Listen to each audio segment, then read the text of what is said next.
Solitude इंसान की जिंदगी में बहुत ज़रूरी है। अगर इंसान किसी पेन से गुजर रहा है और इंसान चाहता है कि वो वाइज बन जाए, तो उसको अपने आप को टाइम देना चाहिए। होता क्या है, ऑन द कॉन्ट्ररी, जो हिडोनिज्म से हमें एक्चुअली एस्केपिज्म की फिलॉसफी मिली है ना, वो अपने आप को इस तरह की जहनी मसरूफियात में डालते हैं कि वो ये समझते हैं कि इससे पेन चली जाएगी।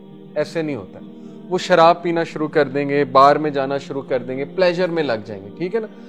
बहुत ड्रिंक करते हैं, आपको पता है उनके गम ही इतने होते हैं कि वो ड्रिंक कर करके अपने आप को भुलाना चाहते हैं। तो ऐसे चीज नहीं भूलती। You have to face the pain. जैसे रूमी का भी कॉल है ना कि कभी कभी पेन को फेस करने से पेन जाती, आपको आंखें खोलनी पड़ती। You have to be brave. खुदा ना खास्ता किसी को कोई टर्मिनल इलनेस हो गई, अब जाहिर है कि एस्केपिज्म से तो वो बीमारी हल नहीं होने वाली। बहादुरी ये है कि उसको फेस किया जाए, उस सिचुएशन सॉलिट्यूड में जाया जाए, अपने आप को टाइम दिया जाए, अल्लाह के आगे रोया जाए, पर्सपेक्टिव लिया जाए उससे। आपको जितने भी रिलीजियस लोग मिलेंगे वो नेचर के बहुत करीब। आपको ऐसे नॉन मुस्लिम जो इस्लाम बहुत जल्दी कबूल कर लेते हैं, या वो माउंटेनियर्स होंगे, या वो साइकिलिस्ट होंगे, या वो इस तरह के लोग होंगे जो नेचर बहुत बाइकर्स होंगे। अब देखिए, इस्लाम जब उन पे प्रेजेंट होता है वो गॉड को फौरन मान लेते हैं। ऑन दी अदर हैंड, आपको दुनिया की रिचेस्ट कंट्रीज एथियस्ट मिलेंगे जो दुनिया में गुम है, जिनके पास सोचने का ही टाइम नहीं है। आप चाइनीज को देख लें, उनकी जिंदगी का मकसद क्या है कि बस अपनी कंट्री को सर्व करना, टेक्नोलॉजी बढ़ाना। तो ये तो कोई जिंदगी का मकसद ना हुआ ना। उससे तो देखें कितने साइकोलॉजिकल इश्यूज पैदा हो गए उनके।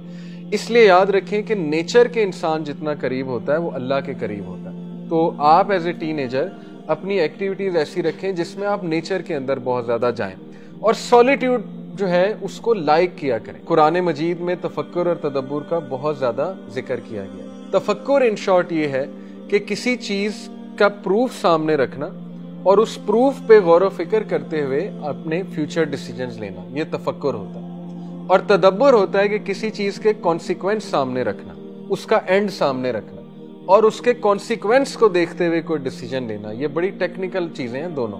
जैसे अल्लाह ने कहा है ना कि क्या ये तदब्बुर नहीं करते कुरान पे? अगर ये किसी और की तरफ से होता तो इसमें इन्होंने मिस्टेक्स निकाल लेनी थी। तो तदब्बुर यही है कि देखो, जिन लोगों ने कुरान को रिजेक्ट किया उनका कॉन्सिक्वेंस क्या, दे आर नॉट हैप्पी, वो बहुत दूर हैं, खुशी से बहुत दूर है। तफक्कुर ये है कि तुम्हारे सामने मिसालें हैं, अल्लाह ने तुम्हें प्रूफ दे दिया है कि ये करोगे तो ऐसा मिलेगा, तो उस प्रूफ को लेते हुए फैसले करो। मुसलमान यूथ शराब तो नहीं पीती, लेकिन सेम नशा है मोबाइल वाला, सेम नशा वही, नशा तो वही है क्योंकि उसका केमिकल पाथवे तो वही है। या कोकेन पी लें या मोबाइल पर बैठ जाएं, फेसबुक पर बैठ जाएं, वो पाथवे तो एक है, न्यूरल पाथवे। तो इसलिए आपको अपने आप को जरा फ्री करके सॉलिट्यूड में बैठ के गौर व फिक्र करना चाहिए। देखें, अगर सॉलिट्यूड में आपको नेगेटिविटी बहुत आ रही है, ओवर थिंकिंग बहुत आ रही है, तो ये एक प्रॉब्लम है। इसका मतलब कि आप अल्लाह से कनेक्टेड नहीं है, आप एट पीस नहीं है। कुछ लोग सॉलिट्यूड में इसलिए नहीं बैठते हुए कहते हैं कि मेरा वो जोन एक्टिव हो जाता है, मेरे डार्क थॉट्स एक्टिव हो जाते हैं। तो यही तो डिफीट करने हैं, इसी को तो फेस करना है। करेज नाम ही इस चीज का कि अपने फियर्स को, डीमंस को फेस करें और अल्लाह ताला से दुआ करें और अल्लाह ताला से आसानी की दुआ करें।